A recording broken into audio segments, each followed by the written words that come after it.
बिस्मिल्लाहिर्रहमानिर्रहीम। अस्सलाम वालेकुम। ये आपका अपना डिजिटल प्लेटफॉर्म है। मैं तारिक मतीन हूँ। वल्लाहु खैरुल माकिरीन।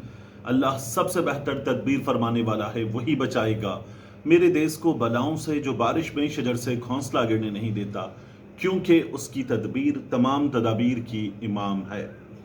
अहम तरीन खबरें, दो बहुत अहम मामलात हैं। एक बाजोड़ का मामला, जिसमें हमारे सामने जो खबरें आ रही हैं, बढ़ती जा रही हैं, वो खबरें तशवीशनाक हैं, बहुत तशवीशनाक हैं। ये सूरत हाल ऐसी है कि इसमें एक दावा था खैबर पख्तूनख्वा हुकूमत का, एक दावा था मरकज की हुकूमत का, एक तैयारी थी रियासत की, इदारों की, और एक हिदायत थी इमरान खान साहब की। उसके दरमियान में जो नुकसान है वो बाजोड़ के रहने वालों का है, एक आम आदमी का है, और वो नुकसान हमारे सामने बहुत तकलीफ दे सूरत हाल में आ रहा है। जो तस्वीर आ रही हैं, जो वहाँ से वीडियोज़ आ रही हैं, जो हालात हम देख रहे हैं, वो बहुत ही बुरे हालात हैं। इस सूरत हाल की बात पहले करेंगे, फिर चीफ जस्टिस जो 2010 में रिटायर होने वाले चीफ जस्टिस हैं, उनकी पेंशन 23 लाख रुपए प्लस, 23 लाख रुपए प्लस पेंशन। और ये पेंशन किस तरह से बढ़ी है और बेवा को क्या मिलता है, पाकिस्तान के ऐवानों को ये भी बताया गया है। बहुत ही अजीबो गरीब और बुरी सूरत हाल है, मैं ये कहूँगा। ये भी मैं आपके सामने तमाम तफसीलात रखूँगा, लेकिन पहले बाजोड़ के ऑपरेशन की बात करते हैं। मैंने आपसे कहा एक सूबाई हुकूमत का मौक़िफ़, तो गंडापुर साहब ने, ये टेलीविज़न चैनल्स पे चल रहा है, बाजोड़ में ऑपरेशन की हिमायत कर दी है। अब उनकी टीम समझा रही है, इस जुमले को संभाल रही है कि नहीं, ऑपरेशन की हिमायत नहीं की है, लेकिन प्रैक्टिकली देखें तो ये हो चुका है। और ये जो ऑपरेशन है बाजोड़ में, इस ऑपरेशन के ख़ास तौर पर मामूंद में, इस ऑपरेशन की गंडापुर हुकूमत हिमायत कर रही है। जो उनके लोग कह रहे हैं वो कोई भी तस्लीम करने को तैयार नहीं है। दूसरा, गंडापुर साहब ने जो कहा था, और मैंने आपको उसके बाद बताया कि उनको समझाया गया है, उसके बाद आपको वो नजर ही नहीं आया। उन्होंने कहा कि आईएसआई के लोग, एमआई के लोग, आप लोग दहशतगर्दों को लेकर गए हैं, इतने ही प्यारे हैं तो भर्ती कर लो। इंडिया ने वो बयान इस्तेमाल भी किया। उसके बाद गंडापुर साहब को बताया गया कि अब दोबारा ये बात नहीं करेंगे आप। तो मैंने आपसे कहा था गंडापुर साहब जो हैं वो अब सियासी मुखालफीन पर तो गरजेंगे बरसेंगे, या थोड़ा सा मलफूफ अंदाज में, ढके छुपे अंदाज में किसी को कुछ बात कह दें, लेकिन अब वो टोन, वो घन गरज, वो आहंग जो गंडापुर साहब का था ना, तुम ये करते हो, तुम्हारा बाबा था, तुमने पाला था, अब वो सब कुछ नहीं होगा। तो वो उसके बाद से आप देख लीजिए, मैं आपको बता चुका था, ठीक उसके बाद से वो नहीं हुआ। तो अलीमीन गंडापुर साहब वो गुफ्तगू नहीं कर रहे। सुहेल आफरीदी साहब नौजवान मिनिस्टर है खैबर पख्तूनख्वा में, रुकने असेंबली में उनको देख रहा था, वो कह रहे थे कि शहरियों को शहीद करते हो और फिर उसके बाद उसको कोलेटरल डैमेज का नाम देते हो, ये बेहूदगी है, बेगैरती है, इस तरह की बातें कर रहे थे। तो सुहेल आफरीदी साहब अपनी हुकूमत से पूछें, अपने वजीर आला से पूछें, लोगों को आप ये इत्मीनान दे रहे हैं कि हम कुछ कर रहे हैं, लेकिन कोई भी मानता नहीं है। अब उनकी हुकूमत जो चीज़ें शेयर कर रही है कि डिप्टी कमिश्नर बाजोड़ की हिदायत पर हिलाल अहमर ने वहाँ रात का खाना तकसीम किया, मुफ्त दवाओं का कैंप लगाया, मुतासरा खानदानों में फूड पैकेजेस तकसीम किए। इसकी तस्वीरें ये लोग शेयर कर रहे हैं। और साथ में बाजोड़ गर्दई में मुतासरीन के लिए फ्री मेडिकल कैंप लगाया गया। अब वो ये कहते हैं कि हम आज जश्न आज़ादी के सिलसिले में एक म्यूजिकल प्रोग्राम ऑर्गेनाइज कर रहे थे, अब वो हमने मनसूख कर दिया है क्योंकि शहरियों की शहादतें हुई हैं, हो रही हैं। तो ये जो हुकूमत कह रही थी कि ऑपरेशन नहीं होने देंगे, उस ऑपरेशन के लिए हुकूमत ने अब ये बात कर दी है कि ये ऑपरेशन हो रहा है। तो फिर उसके बाद अब बाकी क्या बचता है। गंडापुर साहब की टीम कहती है कि हमने आपके सामने एक अदद प्रेस रिलीज रखी थी, नया ऑपरेशन कोई नहीं हो रहा, हम जो कर रहे हैं वो तसलसल का हिस्सा है, तो ऑपरेशन तो हो रहा है। मेरा सवाल यह है कि जब आप कहते हैं इंटेलिजेंस बेस्ड ऑपरेशन, IBO, तो फिर आपको पता होता है कि इस इलाके में, इस गली में सीधे हाथ के मकानात की इस रॉ में, मकान नंबर 4 और 5 में, या मकान नंबर 7 और 3 में दहशतगर्द मौजूद हैं। یہ دہشت گرد جو ہیں ان کو نشانہ بنایا جائے گا تو فٹ سولجرز جائیں، انٹیلیجنس بیسڈ آپریشن ہے، وہاں کارروائی کریں، وہاں اسموک بم پھینکیں، وہاں کوئی گیس چھوڑے اور اس کے بعد ان کے خلاف کارروائی کریں۔ جب ہیلی کاپٹر سے کارروائی ہوتی ہے تو کولیٹرل ڈیمیج بڑھتا ہے، اور یہ پریسائز کارروائی کیسے ہوگی؟ جب دور سے مارٹر گولے مارے جاتے ہیں تو یہ پریسائز کارروائی کیسے ہوگی؟ یہ بہت مشکل صورتحال ہے۔ شہریوں کی شہادتوں کی تصویریں آ رہی ہیں، بچوں کی، عورتوں کی، اور گھر پر گولا گرا، کل رات میں بھی شہادتیں ہوئیں، اس کے علاوہ شہادتیں ہو رہی ہیں۔ گنڈا پور سرکار ہمیں بتا رہی ہے کہ ہم اس سچویشن کو کنٹرول کر رہے ہیں۔ آپ اپنی کریڈیبلٹی اپنے لوگوں میں کھوتے چلے جا رہے ہیں۔ آپ کو کلیئرٹی کے ساتھ آنا چاہیے تھا، آپریشن کرنا چاہیے تھا، مذاکرات ہوئے، ادوار ہوئے، ناکام ہوئے، اب اس سلسلے میں کارروائی ہوگی۔ اب آپ لوگ یہ بتا رہے ہیں، سوشل میڈیا سے اپنی پوسٹس ڈیلیٹ کر رہے ہیں۔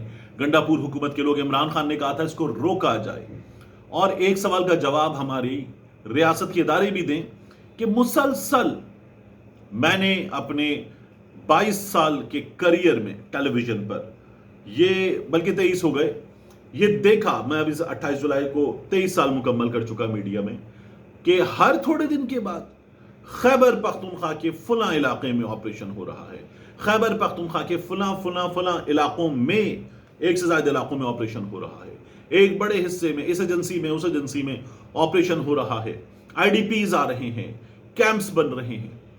یہ 23 برس میں ہم نہیں سنبھال سکے، اور وہاں سے جو انفلٹریشن ہے وہ بھی نہیں روک سکے، تو ہمارے ادارے جواب دیں کہ یہ کیسے ہو سکتا ہے کہ یہ سلسلہ ہم روک نہیں پا رہے۔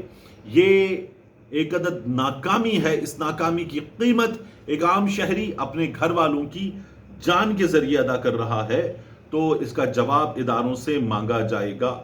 یہ بہت خوفناک چیز ہے جو ہو رہی ہے، اس کو روکنا گنڈا پور حکومت کی ذمہ داری ہے، اور گنڈا پور حکومت ناکام ہے۔ عمران خان صاحب کی ہدایات ہیں، اس کے باوجود بھی ناکام ہے۔ جو سینٹ میں تفصیلات پیش کی گئی ہیں، دوسری خبر کہ سابق چیف جسٹس، ان کی پینشن کتنی ہے؟ سال 2010 سے 2024 تک پینشن میں کیے گئے اضافے کی تفصیلات پیش کی گئی ہیں۔ وزارت قانون نے یہ بتایا کہ 2010 میں چیف جسٹس کو 5,60,000 پینشن ملتی تھی، 5,60,000۔ پھر 2011 میں چیف جسٹس کی پینشن ہو گئی 6,44,000، 2012 میں 7,73,000، اور یہ جو اگر آپ دیکھیں 6,44,000 سے 7,73,000، تو یہ اضافہ ہی تقریباً یہ کچھ 1,29,000 کا اضافہ ہے۔ پھر 2013 میں چیف جسٹس کی پینشن ہو گئی 8,50,000، اور اتنی ہمارے ہاں کسی کی تنخواہ نہیں ہوتی، یعنی 2010 میں بھی اگر یہ پینشن تھی 5,60,000، تو ہمارے ہاں اس وقت جو سینئر ترین طاقتور ترین عہدیدار ہیں، سینئر ترین طاقتور ترین عہدیدار، 2010 کی چیف جسٹس کی پینشن اور ان طاقتور ترین عہدیداروں کی آج کی تنخواہ، ان کی آج کی تنخواہ کم ہے۔ پھر یہ جو پینشن ہے، یہ پینشن 2016 11,05,000، 17 12,17,000، 18 چیف جسٹس کی پینشن 13,38,000، 2021 میں پینشن 14,52,000، 2023 میں چیف جسٹس کی پینشن 16,57,000، 2024 میں چیف جسٹس کی پینشن 23,90,000، آلموسٹ 24 لاکھ روپے پینشن۔ اب جو جج صاحب ہیں، ان کی بیوہ کو ملنے والی پینشن کی تفصیلات بھی سینٹ میں پیش کر دی گئی ہیں۔ وزارت قانون یہ بتاتی ہے کہ جج کی بیوہ کو ڈرائیور ملے گا، اردلی ملے گا، ایک ڈرائیور ملے گا، ایک چپڑاسی ملے گا۔ جج کی بیوہ کو 2,000 یونٹ بجلی اور مفت پانی کی سہولت ملے گی۔ ماہانہ 300 لیٹر پیٹرول بھی جج کی بیوہ کو ملتا ہے، اور ان سے انکم ٹیکس نہیں لیا جاتا۔ تنخواہ ملتی ہے، 2 ملازمین ملتے ہیں، دونوں کی تنخواہ سرکار سے جاتی ہے، دونوں کے اخراجات سرکار سے ہوتے ہیں، اور 2,000 یونٹ بجلی مفت۔ یعنی آج کسی گھر میں 700 یونٹ ہونا تو لاکھ روپے کے آس پاس اس کا بل آ جاتا ہے، اور یہ اگر آپ بل کا حساب لگائیں 2,000 یونٹ کا، تو یہ 2,000 یونٹ بجلی جو ہے یہ کوئی 5-6 لاکھ روپے کا بل ہے، اور یہ مفت ہے، مفت۔ تو یہ مذاق ہے، اور یہ مذاق جو ہے کرنے والے ساتھ میں 300 لیٹر فیول بھی دے رہے ہیں، انکم ٹیکس بھی نہیں لیا جائے گا۔ یہ ہمارے سامنے فیصلہ ہے۔ गरीब तरीन मुल्क, और यहां आर्मी चीफ की सैलरी क्या है पाकिस्तान में? The chief of army staff currently general Asif Munir has a monthly salary of approximately 2.5 lakh Pakistani rupees.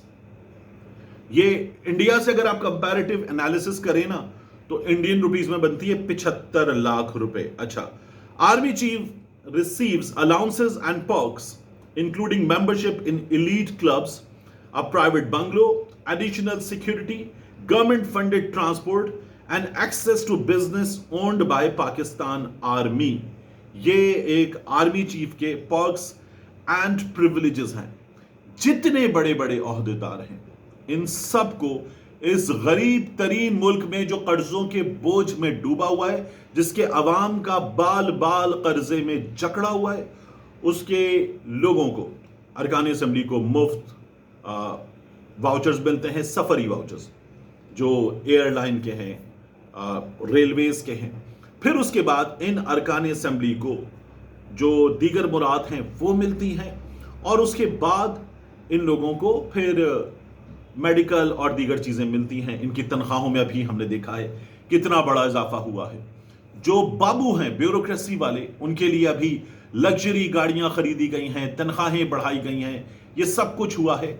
और इस गरीब मुल्क में हमारा वजीर खजाना ये बैठकर बताता है बजट के मौके पर होने वाली प्रेस कॉन्फ्रेंस में कि हम तनख्वाहों में इजाफा करना चाहते थे, मजदूर की कम से कम तनख्वाह 37,000 से बढ़ाना चाहते थे, लेकिन जो सेक्टर हैं, मुख्तलिफ सेक्टर जहां पर ये मुलाजमत करते हैं, वो नहीं माने, तो इसलिए हम ये नहीं कर सके। ये मजाक हमारे यहां किया जा रहा है और चल रहा है। ये मजाक इत्मीनान के साथ इस मुल्क में चल रहा है, क्योंकि इस मुल्क में कोई कानून नहीं है, और जिस कानून पे अमल दरामद जिम्मेदारी है जज साहिबान की, वो जज साहिबान क्या कर रहे हैं, उनको क्या मिल रहा है, मेरे और आपके सामने है। कुछ अर्सा पहले तक बड़े बड़े नाम अदालत के, सुप्रीम कोर्ट ऑफ पाकिस्तान के, वो क्या हमें आईन पर, कानून पर, बयानात में, रिमार्क्स में बड़ी बड़ी चीजें बताते हुए, सिस्टम को हिलाते हुए, लर्जा तारी करते हुए नजर आते थे सिस्टम पर। और अब आप देखिए कि उन सब की 26वीं तरमीम के बाद तनख्वाहों में, अलाउंसेस में ठीक ठाक इजाफे हुए हैं।